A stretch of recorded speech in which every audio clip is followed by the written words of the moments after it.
The issue is not that people are evading our enforcement officials. The issue is that we're apprehending them in large numbers. And we're working to make sure that we have sufficient facilities to detain, house, and process them appropriately. While we intend to do the right thing by these children, their parents need to know that this is an incredibly dangerous situation, and it is unlikely that their children will be able to stay. And I've asked parents across Central America not to put their children in harm's way in this fashion. Leaked images apparently show undocumented children cramped inside a Border Patrol holding cell, sleeping on the floor under foil blankets. U.S. officials say basic necessities such as food and showers are scarce. The Obama administration will ask Congress today for at least $2 billion. The money would help deal with the growing immigrant crisis along the border with Mexico. Since October, more than 52,000 kids have been caught crossing into this country. They came here illegally and on their own. The children are mostly from Central America. Detention centers are overwhelmed by the surge. Some of those kids have no choice but to sleep on floors. Along with the new funding, the White House also wants the authority to fast-track deportations and to enforce tougher penalties against human traffickers. This crisis in recent days of all these children stacking up in detention centers at the border. On that one, Hillary Clinton took a much tougher line, saying, no, they can't stay. They should be sent back as soon as it can be determined who responsible adults and their families are, because there are concerns about whether all of them can be sent back. But I think all of them who can be should be reunited with their families. United States senators claiming that federal officials placed young, unaccompanied immigrants, that means children, in the homes of convicted criminals, and some of those criminals, sex traffickers and human smugglers. 6 months ago, many of my constituents in Ohio opened their morning papers to read the shocking news that law enforcement had discovered a human trafficking ring operating in Marion, Ohio, a small town about 50 miles north of Columbus, Ohio. 6 defendants were charged with enslaving multiple victims, including more than 6 migrant children from Guatemala. It's intolerable that human trafficking, really modern-day slavery, could occur in our own backyard in the 21st century. But it does. What makes this Marion case even more alarming is that a U.S. government agency was actually responsible for delivering some of the victims into the hands of the abusers. A lot of questions have come up about the humanity of our policies, as they should. There's some rightful anger about family separation. But unfortunately, it's myopic, because nobody ever talks about the other issues that we might have when it comes to our humanity. There was a young woman in my office yesterday. She's from Mexico. She's about 18 years old. She was taken across the border, kidnapped about 5 years ago. On the 3rd attempt, because they were turned back twice by Border Patrol, on the 3rd attempt they made it through, and she was brought to New York City, where she was raped approximately 30 times a day for 5 years. I don't know why nobody talks about that kind of stuff. When I was at the border in McAllen, in one day, in one location, 16 kids came across with adults that were not their parents. Further questioning and follow-through led to a stash house with 54 people kidnapped inside in Houston. Nobody talks about that humanity. Those are direct results of the fact that our asylum laws are taken advantage of. That's a direct result of the fact that that woman in my office was allowed to walk straight across the border. Nobody stopped her. There's no wall, nothing. Would have been turned back otherwise and not been in New York City to suffer the absolute nightmare that she did. You've spent part of your childhood in Ecuador and Colombia. Hablas español, ¿sí? Sí, claro. Sí. And you understand then the kind of dire circumstances that these migrants are fleeing. I don't understand why you would support this kind of idea. Well, so when I was growing up there, I had to have a visa. And that visa had to be renewed every so often. And if it wasn't, then I was illegally there. So what I'm getting at is every country has the right to own its own sovereignty. Every country has the right to manage who comes in and out of its borders. And right now, it feels as though the United States does not have that right. We had 103,000 people illegally crossing our border. And that was just in March. Okay, and it's on track to be even more than that this month. And by the way, Border Patrol thinks they only catch 1 in 3. So you can actually triple that number. So we have no effective control over our borders right now. And on the fee part, what we should also note is that actually those illegal immigrants are already paying a fee. They pay a fee to the Mexican drug cartels. They have to. Mexican drug cartels have complete operational control of our southern border. So they pay a few $100s Aren't you just to walk bunching across. everyone together when you're talking about undocumented immigrants? I mean, many of these people are seeking asylum. What happened to our country's promise of give me your tired, your weak, and your poor, people that are truly coming here to seek a better life? But as it turns out, about 80–90% of those don't have a valid asylum claim once we actually get their documentation. Because what they've learned over the years is that they need only to raise their hand and say they're claiming asylum, and that they need a child with them. So our laws that are based on good intentions are actually incentivizing child trafficking. I don't know if I asked this. I was talking so fast. Do you continue to separate parents from children as they're coming across the border? In 3 instances, when the child is at risk, if the adult accompanying them is not a parent or a guardian. In the 3rd instance is when the parent needs to go to a custodial environment. So are any of these coming at the port of entry, seeking asylum? Some of them might be claiming asylum, yes, ma'am.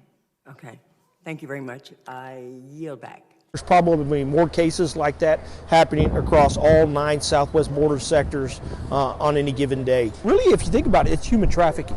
You can walk through any of our processing centers and you can see that there are potentially parents or adults with children that there may not be a familial relationship. These kids are being trafficked through multiple countries and put through terrible conditions. You know, if we don't do something to stop this, if we don't make a stand on the border security and immigration problem right now, there's going to be more of these kids that are going to be subjected to some serious harm.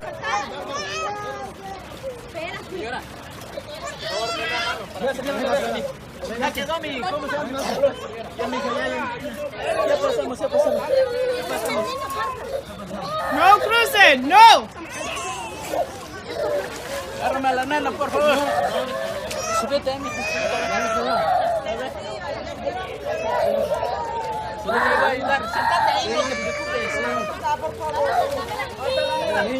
Now, as a young lady from Illinois, Ms. Underwood. Thank you, Mr. Chairman. There are a lot of lawyers in this room, and I'm not a lawyer, I'm a nurse.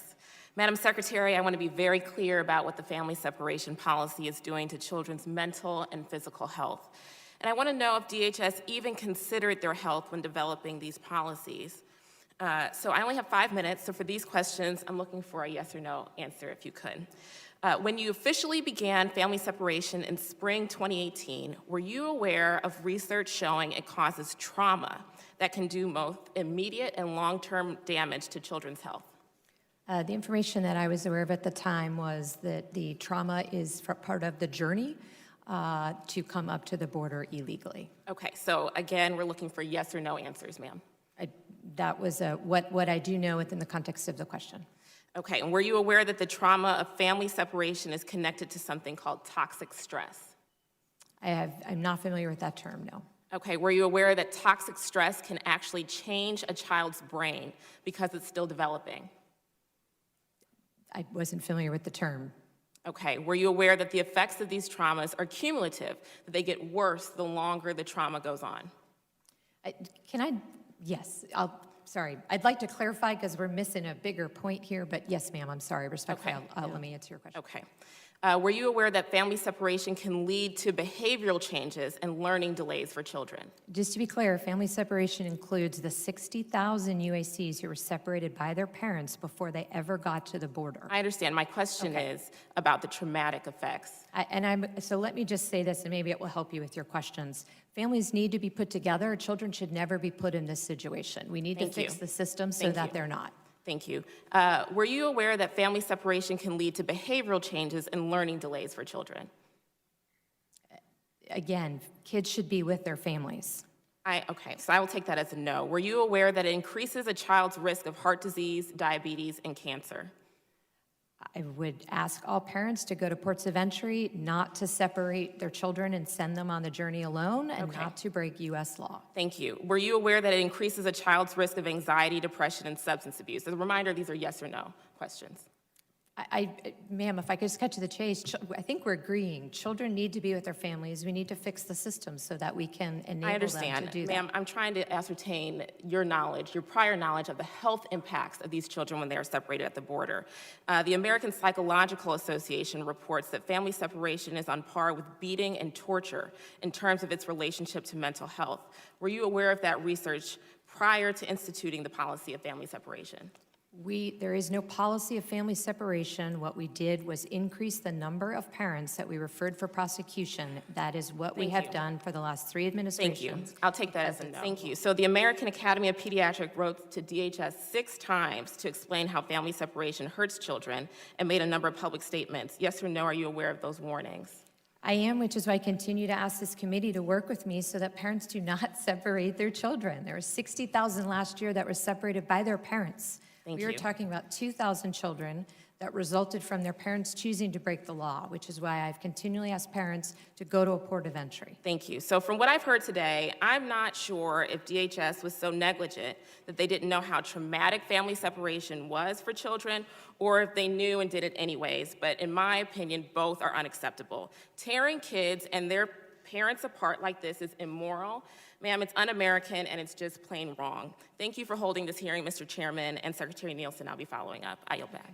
So, sir, I'd like to respond briefly, if I could. Children from U.S. citizen mothers as well. Put them with domestic abusers.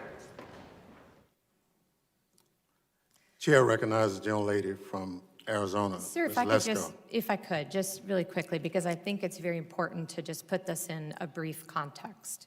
Okay. Gentlelady's time has expired. I didn't have any time, just to be clear, to respond. But, okay, thank you. With respect, I appreciate that. Chairman, and thank you, Secretary, for being here. You have a very difficult job, and I believe you're doing a good job. I have 5 minutes. I have a question, but I do want you to follow up on what you just wanted to say. I just want to clarify really quickly. There's so much misunderstanding. There was the only instances at which children have ever been separated in the last 2 years is the 3 instances that I went over, which is longstanding practice. And when the parents chose to break the law, just like when parents break the law in the United States of America, we do not put the children in jail with the parents. So the parents came illegally. If they had come to a port of entry, there's no family separation. If we pick up a family in the interior, there's no family separation, which is why there has never been a comprehensive policy of family separation. I'm sorry, ma'am, please. Terry, and you know, I was here when we tried to pass immigration law last year, which would have combined common sense immigration reforms that would have helped solve some of these problems, especially the cartels abusing our loose immigration laws on asylum claims. And it would have helped decrease the number of people that are traipsing thousands of miles to get into the United States, that you have said 30% of the women are being sexually assaulted. I believe you said the children, the girls at 10 years old have to be tested for pregnancy because of these sexual assaults that are going on. In March, Commissioner McAleenan testified before this committee that Border Patrol had identified over 1,700 cases where children crossed the border with adults claiming to be a family unit, only for the Border Patrol to discover that the child and the adult were not related. Can you provide any update on those numbers? Our fraud numbers are over 3,500 now, year to date, fiscal year to date. That includes individuals who are not related whatsoever. It also may include individuals who claim to be juveniles, but then we determine that they are actually adults themselves, as well as some that you have the breakdown of how many are fraudulent family units? And if not, if you could get the 3,500, over 3,500 so far. So I've heard reports that the cartels are now engaged in the practice of renting children. To what extent has Border Patrol seen that occurring, and is it increasing? We have seen cases happen. HSI is focused on this as well now and have task forces that are working with us. Just last week, actually an Office of Field Operations officer who was assisting Border Patrol agents identified a case just like that and worked hand in hand with HSI on that investigation where the child admitted to being basically sold by his mother. Any other witnesses care to elaborate on Yes, this Senator, if I horrific may. practice? My colleagues in HSI, to reiterate what the chief was talking about, as far as they are moving some of their resources to additional resources to the border, that being victims awareness specialists, special agents, and I think it was around April 15th up through May 3rd. In their conducting their interviews of families, they identified roughly 3 out of every 10 families to not be families. In other words, fraud being conducted. Also, and let me ask you briefly, just because time is expiring.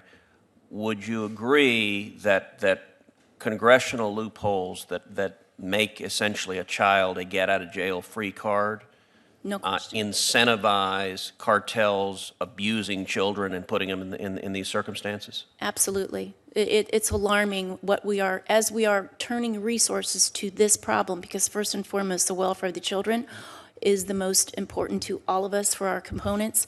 And to the chief's words, I'm really concerned once we start digging into this as to the level of exploitation, these children being recycled, fraudulent documents. You believe that we are currently seeing an immigration crisis on our southwest border? Yes, I do, and the numbers are increasing so quickly that our system, which I've testified to before, was at the breaking point, is clearly breaking. And do you believe we are also facing a human trafficking crisis on our southwest border? Yes, sir. And